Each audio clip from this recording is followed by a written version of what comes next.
After travelling a kilometre around the harbour complex, I found the new yacht marina. This gave me time to reflect on my existent knowledge base of Portuguese. I could think of only two words: thank you, obrigada, and yes, sim. And then remembered please, because it has such a variance in the pronunciation of the S's. Faz favor is spoken softly and the Z is blurred into a sh. A galon is a coffee with milk, very different to the flavoursome, provocative Spanish coffees.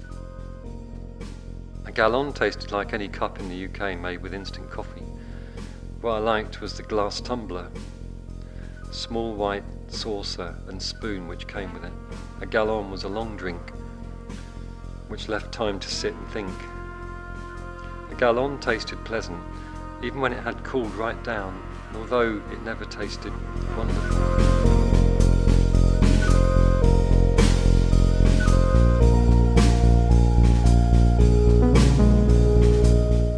Side note on the galon, spelled galao later in the book, because the way it was written on menu boards, local accents also varied.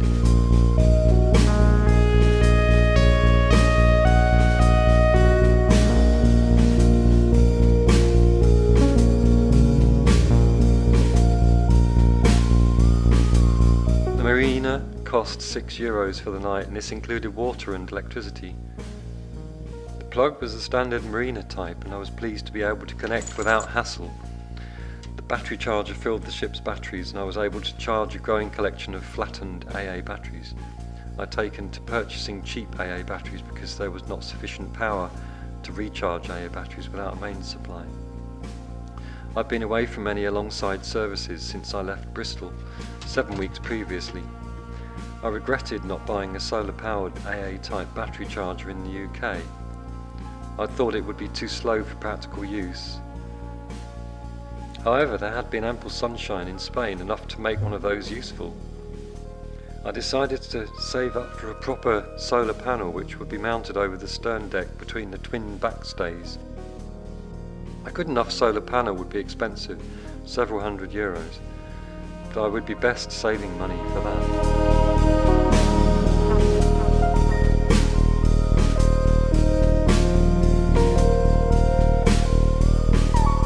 The postcard shop in Viana de Castelo surprised me by displaying pictures of nude women erotically posed in froth and surf on a beach. After the Catholicism of Spain, the images were daring and they were not discreet, being openly displayed on a rack in the street. Other pictures were rural scenes photographed in what looked like studio settings, depicting, inverted commas, peasants, with deeply sunned and lined features, wearing traditional clothing.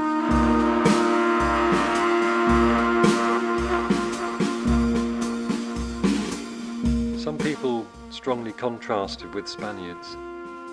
Men's hair was longer and more styled, or cropped and fashionably neat, like advertising designers wear in the UK.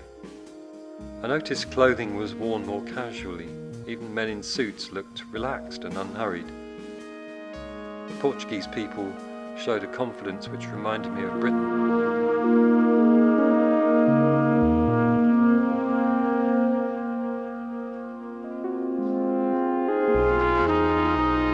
I bought some pegs for €1.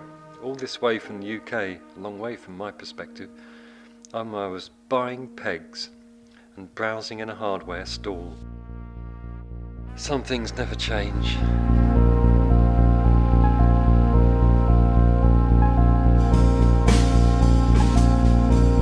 Page 47. Oporto. Walnuts and bread in a black plastic bag. The bread was the colour of muscovado sugar and had a massive crust. The taste was similar to malt bread, but not sweet, just succulent and firm, like savoury Christmas cake. The shop sold olives, nuts in their shells, and soaked white beans in big round baskets.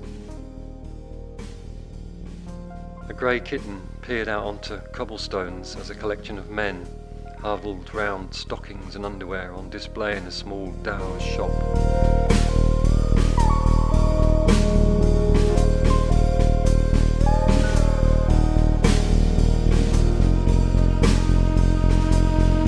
The River Douro was a deep grey colour. The scene at the quayside in the centre of Oporto was as different to Spain as a view of the Ganges would be.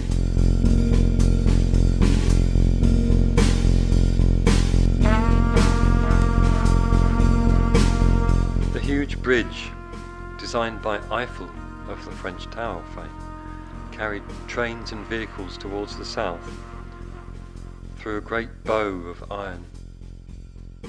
I was almost peeing myself after having a Swedish coffee on a Swedish yacht with a Swedish guitarist and cafe singer in the morning prior to visiting Oporto. I was glad to have not had a second cup as I trundled and swerved along in a bus. The next couple of hours were spent walking down to and along the quayside. There were alleys with washing hanging out over the balconies everywhere.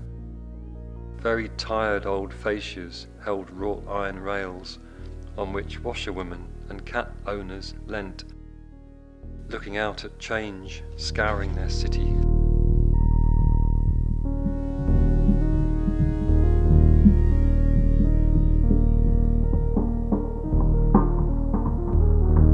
Grand municipal and palatial buildings, statues of horses and soldiers reared on plinths of light cream stone, surrounded by the greenest grass since Wales. I found a cafe, or bar, I was not certain, and used the loo, to my relief after the strong impressions Oporto imported. After Viana do Castelo, just a small city, content to tell its story over and over, and proud of its role in the past, Oporto reverberated with cultural history and the forces of change and modernity. Muted anal colours, brown, cream, stone and grey, were bound together by an unseen but writhing colour, which I shall call Brazilian emerald green tree boa. This snake of the Amazon jungle sleeps on a bough in a perfectly symmetrical coil, tapering at each end, with a head at the middle on top. The emerald green is picked out with unblinking gold eyes and nearly pink diagonal body slashes. In my childhood, the idea of Brazil was wrapped in the coils of the emerald green tree boa. When I eventually heard the language of Portugal and Brazil, I was driven further into a fascination with that vivid, vivacious green. And I loved the music of Brazil, the intricate chords and breathless rhythms of bossa nova. I once met a Portuguese guitarist who described it beautifully simply. It is jazz, but tropical jazz, zithing his words on the tip of his tongue.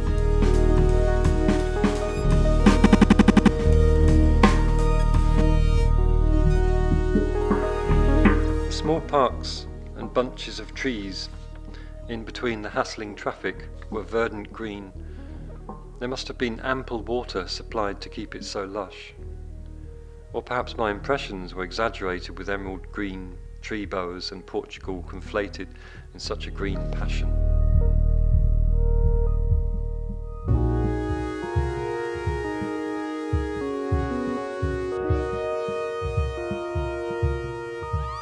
Oporto was a very fascinating city with an old river flowing through it, the Douro. I was pleased to have stopped in Lixões, pronounced Lixões, and meaning little rocks.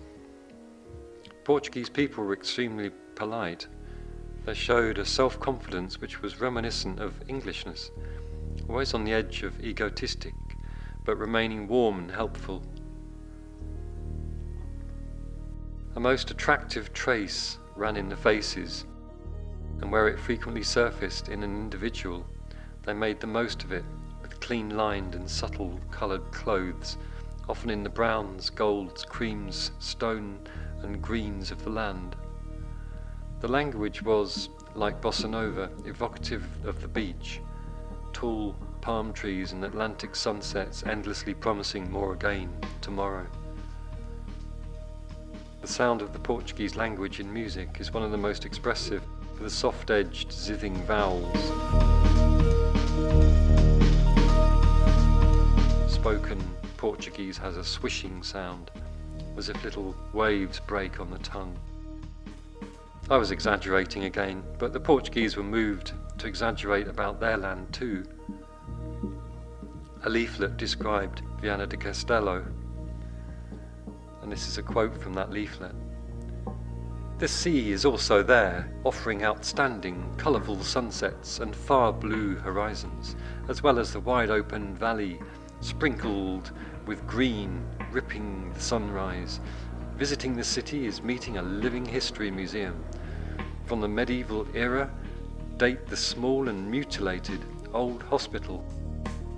Open to both river and sea, Viana crosses the new IC1 and extends over ripped spaces where one feels like living in." End of quote. Thanks to Francisco Sampaio, leaflet author. One of the funniest moments of my life was during a previous visit to Portugal. In a restaurant with two friends while choosing from the menu, we became disabled with laughter by two items on the menu: chicken in-house art and baled eyelid.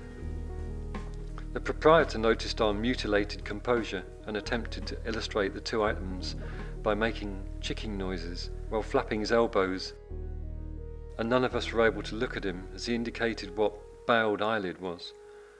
I remember a series of farmyard animal noises, his red podgy face, and just crying with laughter.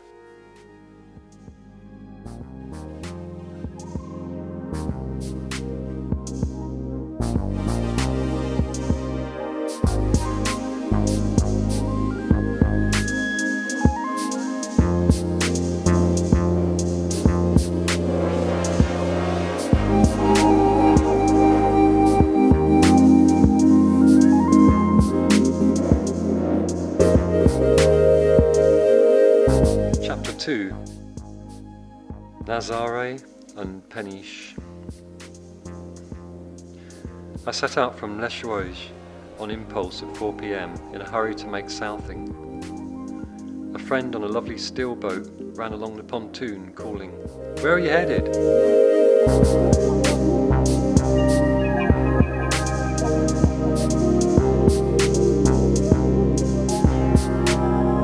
Made a long passage overnight and throughout the following day, 100 miles past all those difficult harbours I've been warned about. I arrived at Nazaré and met Captain Mike, the casual harbour master. Mike was British, a retired oil tanker captain. He smoked a Popeye pipe. He lived with his wife Susan on a large steel yacht that had sailed in from the UK several years previously. The harbour office was overrun with kittens.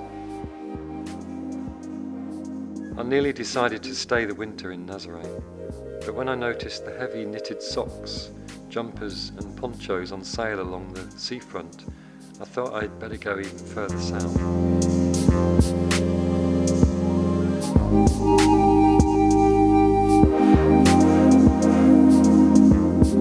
Nazaré was inundated by rain and wind. I waited for a gust and heavy shower to be spent under the office of the marina. A policeman stood nearby sheltering, and we watched a tall French sailor carry her daughter across the wind-swept patch of grass towards their boat. Suddenly hailstones racketed down.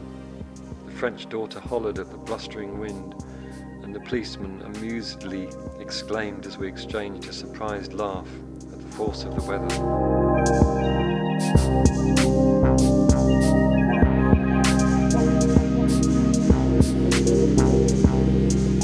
I peered through the window into the marina office, but it was closed. There were several cats asleep on chairs, piles of paper, and computer printers. Some of them were kittens, and I'd been offered one to keep. They were all strays which had been rescued locally. Many single-handers have a ship's cat, I was informed. I explained I was after a ship's gecko and asked if there were any available. There had been one a couple of years ago. It was aboard the boat of a well-known yachting writer who had been to Morocco. On his way back to the UK, he had decided to leave the gecko in a suitable climate and let it go somewhere nearby. I listened with interest and was only mildly disappointed to hear there were not resident geckos in the area. Further south, further south. What surprised me was the fact of there being turtles in the region. A turtle is no more than a wet, hard gecko without the ability to run up walls. The gecko I once had as a pet, called Geki, had golden eyes and could run up the vertical glass sides of a vivarium. Geki had a continuous smile and attractive sand-coloured skin.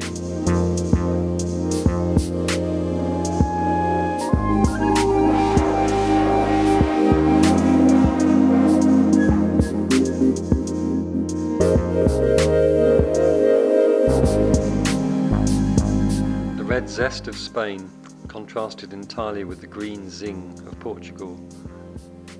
Bamboo grew in great green clumps near the harbour. The sticks were used as pot markers by fishermen. I tested the strength of a washed-up cane on the beach. It was 2 meters long and slightly curved, light and springy, and it bent without breaking. I selected a cafe carefully and with considerable wandering. The one I chose had a small beige dog on the pavement outside. I politely walked around the dog, which seemed happy enough, and this small event had me entering the doorway on a hunch. Plus it was light and spacious, while most appeared dingy. I ordered a galon, which being made with boiled milk lacked the intense espresso coffee hit of Spain. A bamboo plant on the windowsill next to my table had a label written in English. Lucky bamboo, how would you like to be luckier?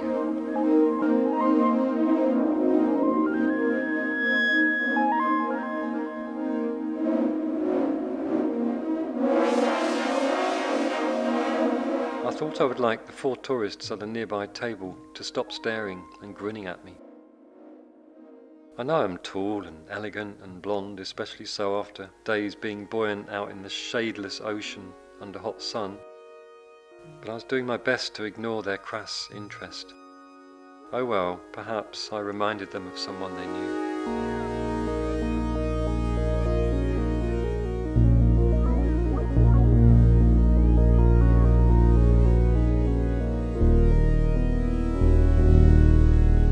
To buy extra cafe time, I tried a couple of snacks.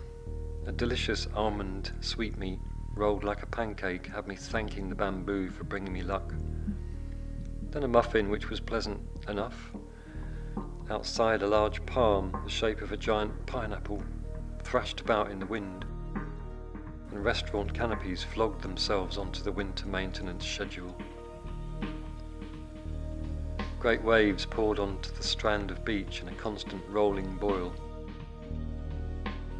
Every so often one larger swell would send a white tongue of foaming water over the brow of the beach. Here it would lay trapped by the slope it had mounted, and then drain into the sand, leaving just an edge of spume. People watched in awe as the unstoppable met the immovable. Some of the energy dispersed as white noise, while most turned into white foam, white being the surprising result of the confrontation. I often wondered at how gulls kept their beautiful white feathers when they spent most of the time squabbling over fish, offal, and harbour rubbish. As usual, there was a low-pressure weather system to the west of Fitzroy, which was predicted as moving southeast into Trafalgar. I was now in sea area Trafalgar. The low was said to be deepening. This was the reason for the sudden hailstones, the thrashing palm, and probably the inane grins of the tourists as well.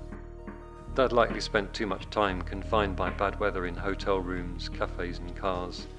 The result was they had become a bit bored with the road, a little tired of cafes, and most likely a touch weary of each other's constant presence and chatter.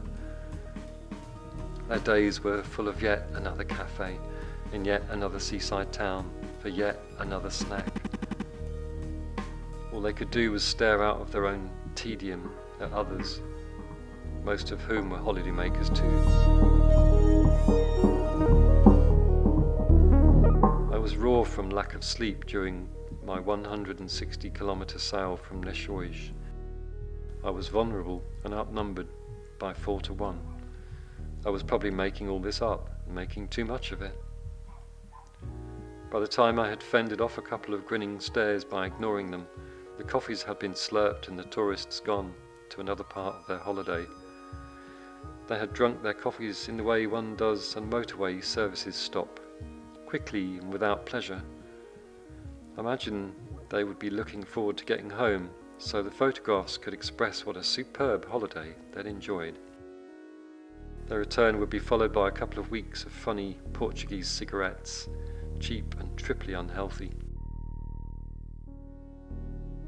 Fairly quickly the routine of regular work would annihilate the Atlantic from their auras. The Brazilian emerald green tree boa, which had stirred them while on holiday in Portugal, would coil up again in symmetrical patience. Or perhaps the boa would slither out of their lives in search of deeper forests. Next holiday they would opt for a warmer climate, more in season and with more colourful local characters to grin at. The Brazilian emerald green tree boa might be coaxed back into their natures, if they truly sought the exotic and the exciting.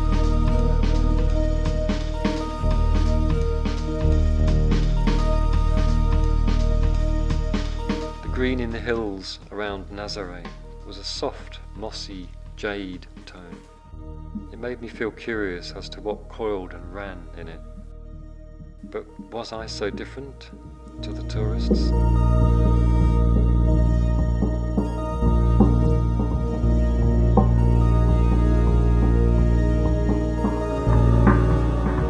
A man called from a car as I walked along the seafront. I ignored him, but he drove out of the car park and parked ahead of me along the road.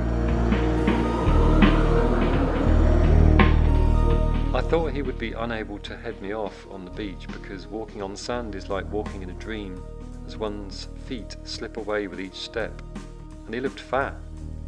I was wrong. He approached, grinning, and asked me if I was on holiday. I told him I was working, as if it may give an excuse to be busy and therefore unapproachable. But of course it was not the best reply, and he produced more questions, until changing his mind and suddenly walking away. When I reached the town, I sat next to the lucky bamboo with a black coffee. The gallon was too insipid for today. Unfortunately, the black coffee was so strong I began to feel indigestion after the first few sips. I asked for some hot milk to be added, but would have been happier with a gallon after all.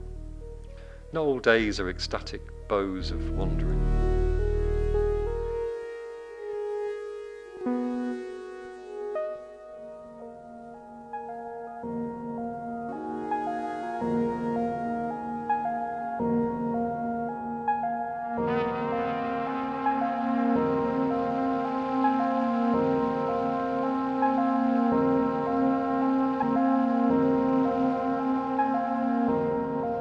The waves breaking onto the Nazaré beach had been fantastic.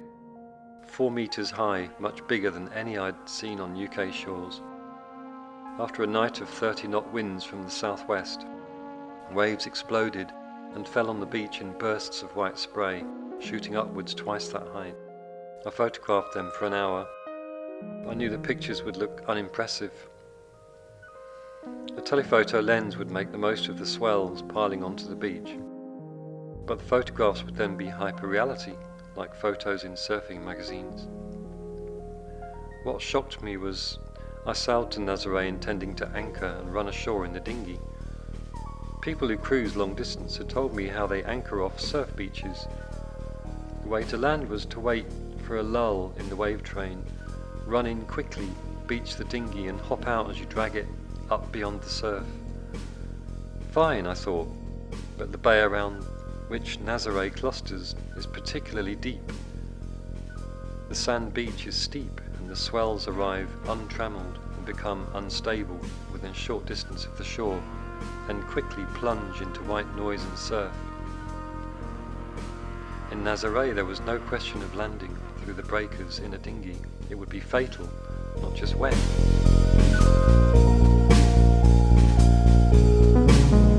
A man, obviously a tourist by his clothing and posture, stood grinning with his feet in the licking white surf, transfixed by the magnitude of noise and height of the rollers.